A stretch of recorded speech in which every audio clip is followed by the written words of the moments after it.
कि क्या भारतीय जनता पार्टी अपनी राजनीति सिर्फ जहर उगलकर कर सकती है? क्या भारतीय जनता पार्टी की राजनीति में, राजनीति के डीएनए में जहर है? अब देश के गृह मंत्री अमित शाह ने राहुल गांधी की देशभक्ति पर सवाल उठाया है।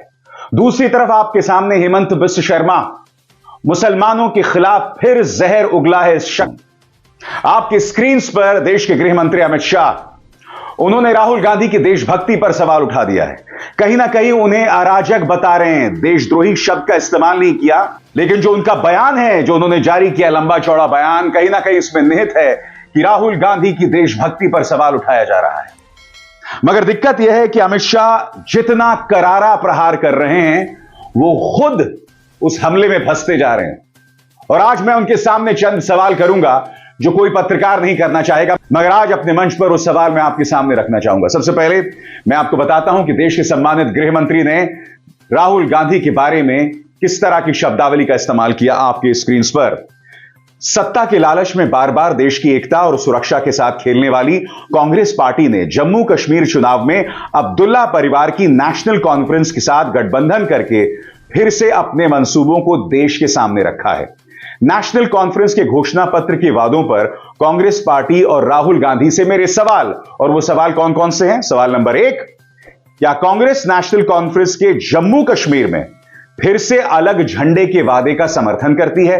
क्या राहुल गांधी और कांग्रेस पार्टी धारा 370 और आर्टिकल 35A को वापस लाकर जम्मू कश्मीर को फिर से अशांति और आतंकवाद के युग में ढकेलने के नेशनल कॉन्फ्रेंस के निर्णय का समर्थन करती है?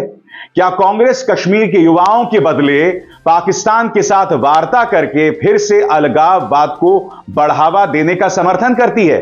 क्या कांग्रेस पार्टी और राहुल गांधी पाकिस्तान के साथ LOC ट्रेड शुरू करने के नेशनल कॉन्फ्रेंस के निर्णय से फिर से बॉर्डर पार से आतंकवाद और उसके इकोसिस्टम का पोषण करने का समर्थन करते हैं?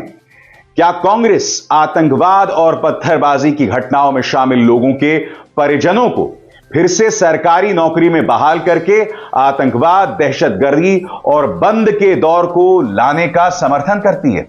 अमित शाह से मेरा पहला सवाल, आपने महबूबा मुफ्ती के साथ 3 साल सरकार चलाई थी, क्या आप महबूबा मुफ्ती के सारे मंसूबों का समर्थन करते हैं? मेरा अगला सवाल आपके स्क्रीन पर, उमर अब्दुल्ला स्वर्गीय वाजपेयी की सरकार में भी मंत्री रहे हैं, क्या वाजपेयी को आप ताना मार रहे हैं? मेरा अगला सवाल आपके स्क्रीन पर, क्या धारा 370 कोई भी राज्य सरकार वापस ला सकती है? और सबसे बड़ी बात, इसके हटने के बाद आतंकवाद के खात्मे की जो आपने बात कही थी, वो तो अब भी जारी है। सवाल तो किया जाएगा ना। आपने कहा था धारा 370 हट जाएगी, आतंकवाद खत्म हो जाएगा। आपने कहा था नोटबंदी हो जाएगी तो उससे आतंकवाद खत्म हो जाएगा। जम्मू में हमारे सेना के जवान शहीद हो रहे हैं और आपने उस पर खामोशी अख्तियार कर ली है। अमित जी, बताइए ना, जो जम्मू में हमारे एक के बाद एक सैनिक शहीद हो रहे हैं, उस पर आपने चुप्पी क्यों साध रखी है?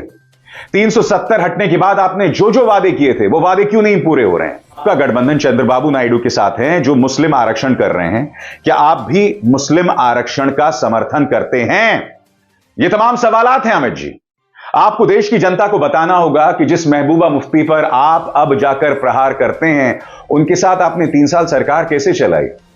नेशनल कॉन्फ्रेंस के साथ अगर आपका गठबंधन हो जाता तब ये सवाल कभी नहीं उठते, मगर आपका पालतू मीडिया आपका दामन थामकर ये सवाल उठाएगा, बार बार सवाल उठाएगा, मगर इन सवालों के जवाब आप नहीं देंगे, आपका इकोसिस्टम नहीं देगा।